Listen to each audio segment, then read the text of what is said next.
आपसे कह रहे हैं कि अब की बार तुम इंतजार का शिकार मत होना। अब की बार तुम ना मोदी से ना हेमंत बिस्वा शर्मा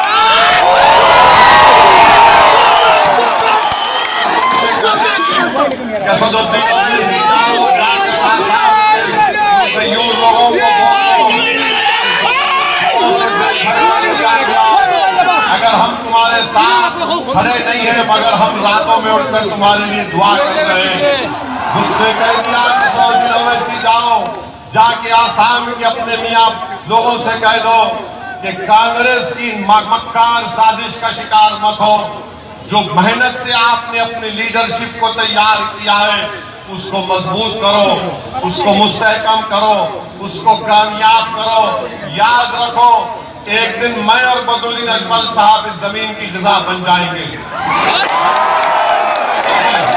मगर जब हम जाएंगे इस दुनिया से तो कोई ये नहीं कहना कि काश कोई आकर हमको हिलाकर बता देता, कोई हमको जगा देता, कोई हमको हिम्मत दिला देता कि ये वक्त उठने का है, ये वक्त उठने का है, ये वक्त बैठने का नहीं है, ये वक्त लड़ने का है, मनवाने का है। तुम याद रखो तुम उस रसूल रहमत की उम्मत हो, तुम उनकी उम्मत हो, तुम किसी से नहीं डरते, अल्लाह के मरेंगे इंशाअल्लाह, हमारी मौत लाखों को हयात देकर जिंदगी इंशाअल्लाह। दोस्तों और बुजुर्गों, 9 तारीख के दिन आपको अपने को ताला चाबी पर बटन दबा कर देना है। मैं सिर्फ विधानसभा की आवाज की अपील नहीं कर रहा हूँ, बल्कि आसाम के तमाम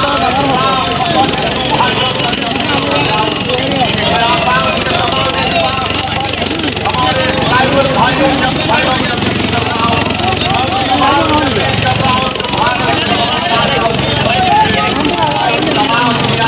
अपील कर रहा हूँ।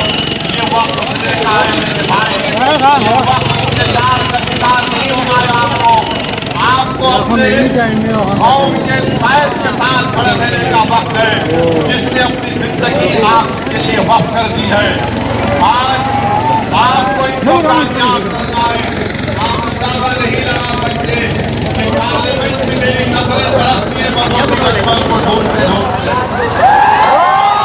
साले नरेंद्र मोदी की हुकूमत ने हमारी मस्जिद दरगाह खानकाहों को छीनने का कानून बना रहे थे। मेरा दिल पुकार कर मुझसे कह रहा था कि काश अगर मौलाना बदरुद्दीन अजमल मेरे बाजू होते तो ये काला कानून नहीं बन सकता था। मैं आपको जज्बात में लाने के लिए नहीं कह रहा हूं, अल्लाह जानता है। मैं पार्लियामेंट में बैठे बैठे ये महसूस कर रहा था कि काश आसाम के मुसलमान अजमल साहब को कामयाब करते थे, बिहार के लोग हमारे अख्तर ईमान को और महाराष्ट्र के लोग मेरे छोटे भाई सैयद इम्तियाज जलील को कामयाब करते थे तो हम उस काले कानून को रोक सकते थे। मगर खैर अल्लाह के फैसले अल्लाह जानता है। अब आपको ये दिखाना है कि आप अपना एक वोट ताला चाबी पर लगाएंगे। 51 बरस 200 दिन कांग्रेस को सत्ता मिली आसाम में। क्या मिला मियाँ लोगों को? मियाँ लोगों को मिला डिटेंशन मिला, मियाँ लोगों को फॉरेनर्स ट्राइब्यूनल मिला, मियाँ लोगों को वो तमाम बीटीडीए के वो तमाम मामला मिले जिसमें हम बेघर हो गए।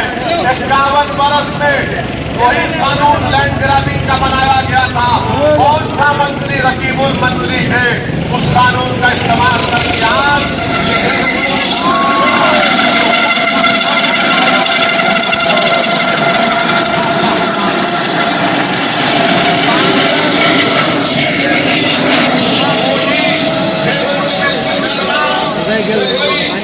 कभी नहीं चाहेंगे कि तुम्हारी एक आजाद सियासी लीडरशिप पैदा हो जाए।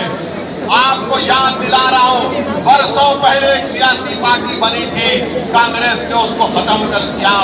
मुझे बदनाम करते हैं, ये बी टीम है, ये फुला टीम है।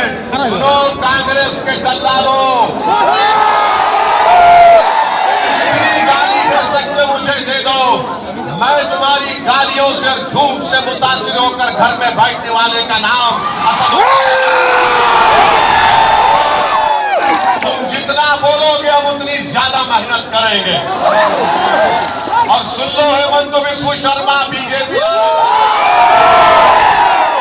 तुम मारना चाहते ना हमारे को, तुम हमारी कमर तोड़ना चाहते ना।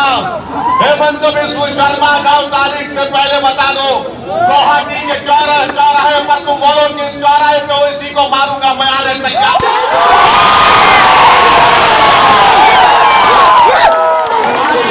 तुम्हारी ये धमकी हमको डरा नहीं पाएगी। अरे मरना तो सब पाएंगे, जाऊंगा तो तुम भी जाओगे, मगर ये डराने की सियासत अब काम में आने वाले नहीं है। ये मजमा बता रहा है उनको बिल्कुल शर्मा नहीं है।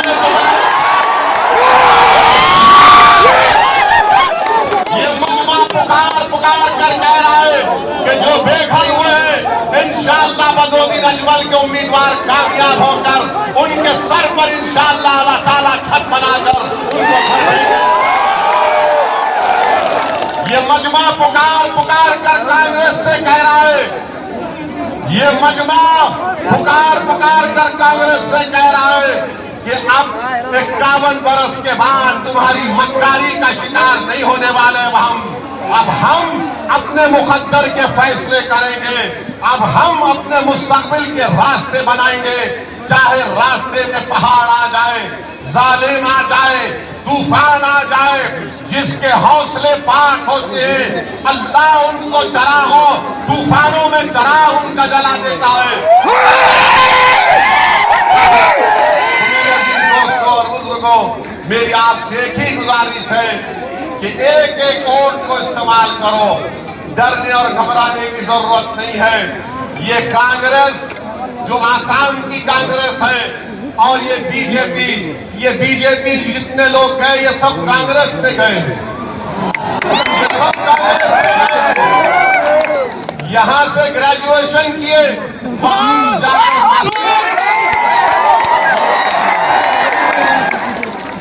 मेरी आपसे गुजारिश है कि मुत्तहिदा तौर पर अपने एक वोट का इस्तेमाल करिए। अल्लाह मेरी आवाज को उन तमाम इलाकों में अपने फजल और करम से पहुंचा दे। जो कोई भी AIDF का उम्मीदवार है उसके हक वोट का इस्तेमाल करिए। कैंडिडेट बदरुद्दीन अजमल नहीं है, कैंडिडेट हर एक आप आदमी है। आप कैंडिडेट बल्कि पूरे आसाम का मियां कैंडिडेट है। और सुन लो डराने वालों, जब तक मियां जिंदा है दुनिया जिंदा रहेगी। हम जिंदा रहेंगे, मस्जिदों में हय्या अलल सलाह हय्या अलल फलाह के बाहर आएंगे तो घर मुसीबत पे कहेंगे ला इलाहा इल्लल्लाह।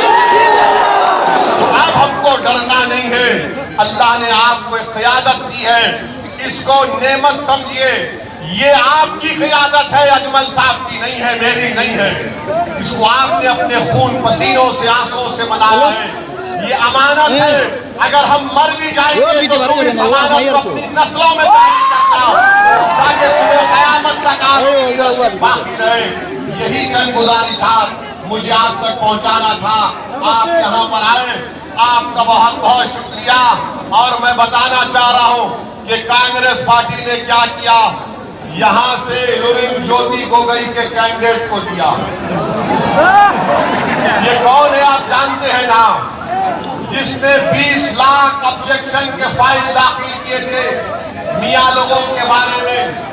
NRC जब हो रहा था और कांग्रेस ने ऐसे आदमी को मेरे भाई बदरुद्दीन अजमल के सामने खड़ा किया जो आपकी सिटीजनशिप को छीनना चाहता था। अब आपका काम यह है कि जिसका घर जालिम ने लूटा, जिसको गोलियां मार दी, जिसका नाम निकालने की कोशिश की गई, 9 तारीख के दिन आप बाबा साहिब अम्बेडकर के संविधान को इस्तेमाल करके इन तमाम का जवाब आपको देना है।